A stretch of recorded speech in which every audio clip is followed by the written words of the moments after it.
ఈ సమావేశం గంగాధర్ సారు ఇప్పుడు కాదు, దాదాపు ఒక 15 years నుంచి మా ట్రావెల్ ఫస్ట్ ఎదురుగా అక్కడనే ఈ ఆఫీస్కి ఎదురుగా సాయి దత్త సెక్యూరిటీగా ఏజెన్సీ నడుపుతూ మేము నాకు పక్కనే ఉంటుంది ఆఫీసు. అప్పుడప్పుడు వెళ్ళి మాట్లాడి డిస్కషన్ చేస్తూ ఉంటే జాబ్ చేసేది కానిస్టేబుల్ ఏంటండి అంటే ఆయన చెప్పాడు అప్పుడు, సార్ నేను ఉద్యోగం సంపాదిస్తున్నా, నాకు జీతం ఎంత వస్తుంది, నాకు ఈ జిల్లాలో చాలామంది అన్ఎంప్లాయ్మెంట్ ఉంది, వాళ్ళందరికీ నేను ఎంప్లాయ్మెంట్ కల్పిస్తున్నాను. వండర్ సరే ఓకే ఎనఫ్. మరి ఒక 2 years 3 years తర్వాత ఫ్రీగా ఉన్నాడు ఆఫీసులో. ఏమి అంటే నేను జాబ్కి రిజైన్ చేశాను. రిజైన్ చేశాను. అవును. ఎందుకు అంటే ఇప్పుడున్న కాంపిటేటివ్ ఫీల్డ్లో ఒక స్వీపర్ ఉద్యోగం వస్తే చాలరా గవర్నమెంట్ ఉద్యోగం అనేటువంటి రోజులు ఇప్పుడు. అలాంటి పరిస్థితుల్లో అది డిపార్ట్మెంట్, పోలీస్ డిపార్ట్మెంట్, ఒక గౌరవమైనటువంటి డిపార్ట్మెంట్. ఆ డిపార్ట్మెంట్లో ఉంటూ నా చేసే ఉద్యోగానికి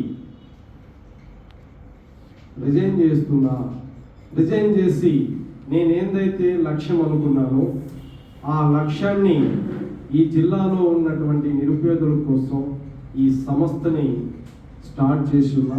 కాబట్టి నా జీవితమే ఈ సంస్థ కోసమని అప్పుడే ఒక 10 years ముందే త్యాగం చేశాడు. నిజంగా నేను అనుకున్నా, ఎందుకు గంగాధర్ చాలా మీరు నిర్ణయం ఆవేశంగా తీసుకున్నారేమో, ఒక్కసారి ఆలోచించండి, ఇంకా టైం ఉంది, ఒక్కసారి ఆలోచించండి అంటే, లేదు సార్ డిసైడ్ అయిపోయినాను నేను, నాకు వద్దు. దాదాపుగా ఆయన 2010లో అనుకుంటా దాదాపుగా ఒక 200 మంది సెక్యూరిటీ ఉండేవాళ్ళు, ఒక 200 members. ఎంతమంది అంటే సెక్యూరిటీతో పాటు మ్యాన్ పవర్, చిన్న ఆఫీసర్. ఆ కమిట్మెంటు,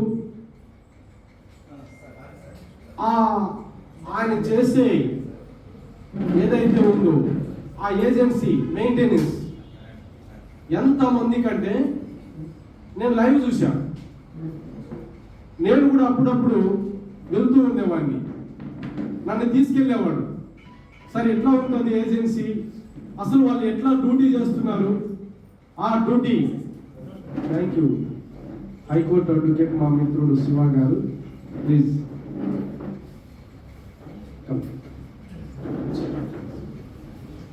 ఓకే. కాబట్టి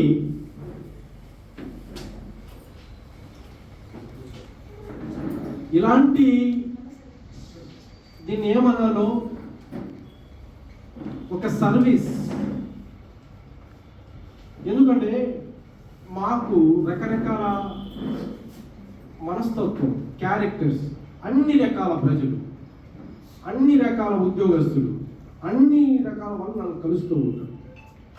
నేనే దాదాపుగా చాలా మందిని 2011-12 మధ్యలో రిఫర్ చేశాను. ఆ 2010 నుంచి ఈ రోజు వరకు ఇంత స్థాయికి ఇక్కడ డెవలప్ అయి దీన్ని రకరకాలుగా మార్చుకుంటూ ఈ స్థాయిలో ఉండడం అంటే అంత ఆశావాసి కాదు. దీని వెనక ఎంతో కృషి ఉంది, ఊరికే కాదు. కాబట్టి మనం ఏదైనా సరే